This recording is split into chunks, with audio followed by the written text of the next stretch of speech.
सबसे पहला उड़ाने वाला हिस्सा प्रोपल्शन मॉड्यूल, दूसरा हिस्सा उतारने वाला हिस्सा लैंडर मॉड्यूल और आखिरी तीसरा हिस्सा है घूमने घुमाने और जानकारी जुटाने वाला हिस्सा रोवर और ऑर्बिटर वाला हिस्सा इस बार नहीं भेजा गया है, क्योंकि चंद्रयान 2 का ऑर्बिटर पहले ही चांद के चारों ओर घूम रहा है।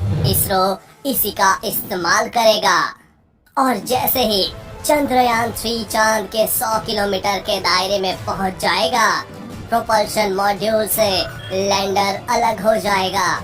लैंडर अब अपनी कक्षा में अपनी स्पीड कम करने की कोशिश करेगा। करीब 40 से 42 दिन बाद लैंडर और रोवर चंद्रमा के साउथ पोल पर उतर जाएंगे।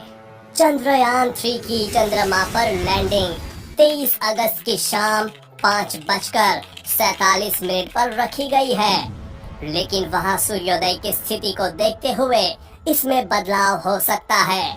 अगर सूर्योदय में देरी होती है तो इसरो लैंडिंग का समय बढ़ाकर इसे सितंबर में कर सकता है। चांद पर चंद्रयान 3 को उतारना इस मिशन का सबसे कठिन पार्ट में से एक है। चंद्रयान 2 भी इसी समय फेल हुआ था। यह आखिरी 15 मिनट इस मिशन के सबसे कठिन मिनट होंगे।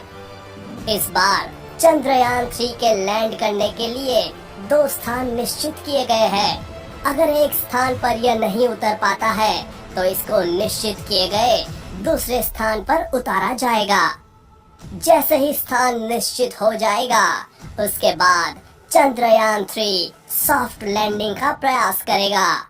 जैसे ही चंद्रयान 3 चांद की सतह पर सॉफ्ट लैंडिंग कर जाएगा, उसके बाद इसरो के वैज्ञानिकों की कमांड पर रोवर लैंडर से बाहर आएगा। उसके बाद चांद की सतह पर चलकर अपने प्रयोग करेगा। इसरो ने एक बार फिर अपने लैंडर का नाम विक्रम और रोवर का नाम प्रज्ञान रखा है। यह अभियान चांद की सतह पर रासायनिक तत्वों और मिट्टी, पानी के कणों जैसे प्राकृतिक संसाधनों को देखेगा। यह अभियान चांद की बनावट को लेकर हमारी जानकारी में महत्वपूर्ण इजाफा करेगा।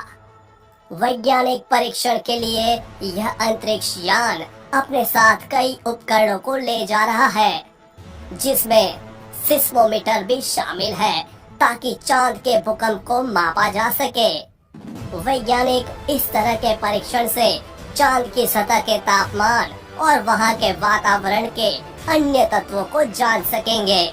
इस पर ऊर्जा के लिए सोलर पैनल लगे होंगे, जिसकी सहायता से रोवर को चांद की सतह पर ऊर्जा मिलेगी और यह वहां पर चल पाएगा।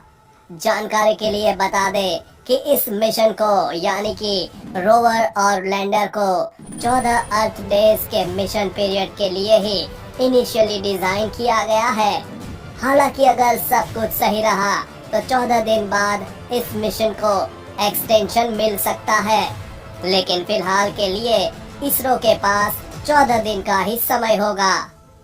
चंद्रयान 3 भारत के हर भारतीय के सपनों को पूरा करते हुए भारत का इसरो ऊंचाइयों को छू रहा है। यह महत्वपूर्ण उपलब्धि हमारे वैज्ञानिकों के अथक मेहनत का प्रमाण है। हम उनके उत्साह और प्रतिभा को सलाम करते हैं। ये इन्फॉर्मेशन आपको कैसी लगी, कमेंट में अपनी राय जरूर बताएं। चंद्रयान 3 पर आगे भी अपडेट्स आती रहेगी, इसलिए अपडेटेड रहने के लिए चैनल को सब्सक्राइब करके बेल नोटिफिकेशन ऑन जरूर कर लें। जल्द मिलेंगे ऐसे ही इंफॉर्मेटिव वीडियो के साथ। तब तक के लिए बी हैप्पी।